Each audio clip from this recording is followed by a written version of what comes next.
لو زهقتي بقى من كل وصفات القرنبيط، تعالى اقولك على احسن واجمل طريقه تعملي بيها القرنبيط، وكمان بمعلقتين زيت بس. طعمها وريحتها بجد تحفه. تابع معايا الفيديو الاخر وهتعرفوا كل التفاصيل. ولو عجبكم الفيديو ما تنسوش تدعموا الفيديو بلايك وشير، ولو مش مشتركين في قناتي شرفوني باشتراككم فيها. ونبدا ونقول بسم الله.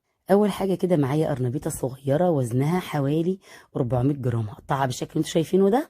والاول طبعا اغسلها كويس جدا. بعد كده بحط ميه على النار، اضيف فيها معلقه كبيره من الملح، معلقه صغيره من الكمون.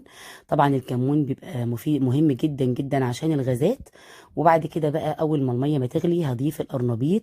هسلق القرنبيط حوالي لمدة 10 دقايق. بعد كده بقى اجيب مصفى كده على جنب واصفي القرنبيط بعد ما اسلقه. هسيب بقى هنا القرنبيط لحد ما يبرد تماما ويتصفى خالص من المية اللي فيه. هحضر بقى طبق كده كبير واجيب بقى القرنبيط بتاعي بعد ما يبرد. هفصص القرنبيط زهرات صغيرة كده زي ما انتوا شايفين. همسك كل زهراية، وبرضو الحتة اللي هي الصغيرة بتاع العروق دي برضو بنقطعها. هيبقى بالشكل اللي انتوا شايفينه. بعد ما اخلص بقى كل كميه القرنبيط هدهن كده دهنه بسيطه جدا جدا من زيت القالب بتاعي. ممكن نستخدم صينيه اكبر من كده عادي جدا، بتبقى الطبقه رقيقه يعني كده بتبقى حلوه جدا.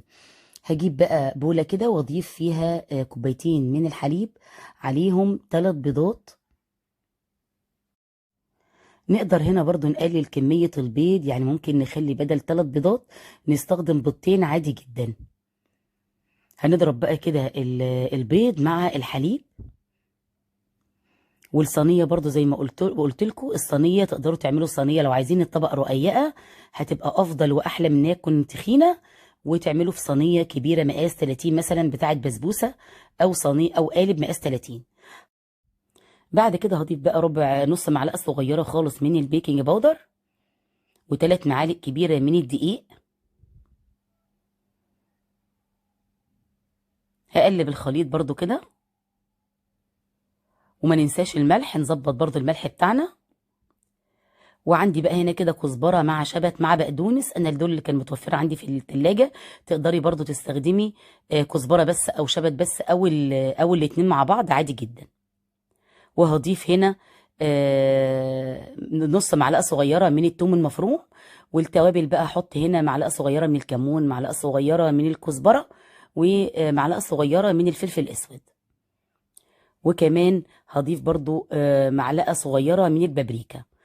وما تنسيش بقى لو وصلت لحد هنا، ما تنسيش تضغطي بقى لايك للفيديو وتشرفيني باشتراكك في القناة، وان شاء الله القناة كده تكبر بيكم. كده قلبنا الخليط خلاص اهو. هجيب بقى كده انا حطيت دي معلقة صغيرة كده خالص من الشطة، طبعا دي اختياري. هنضيف بقى هنا اخر حاجة خالص معلقتين او 3 معالق كبيرة من الزيت. واخر حاجة هقلب الخليط بقى كده كله. وبعد كده بقى هجيب القالب بتاعي اللي انا حاطه فيه القرنبيط، وهضيف بقى الخليط ده كله على القرنبيط. هسويه كويس جدا كده. هدخله بقى الفرن. بعد ما هسويه كويس جدا كده خلو فرن على درجه حراره 200. هياخد في الفرن من 20 ل 25 دقيقه. وبعد كده هنخرجه نسيبه يبرد وهنقطعه. شكله عايزه اقول لكم ان ريحته كمان جميله جدا، ينفع معاكي في اي نظام انت عاملاه. بس كده النهارده فيديو النهارده خلص. اتمنى يا رب من كل قلبي يكون عجبكم، وطبقوا الوصفه قولوا لي رايكم فيها في الكومنتات. واشوفكم ان شاء الله على خير قريب في فيديو جديد. وكل سنه وانتم طيبين، والسلام عليكم ورحمه الله وبركاته.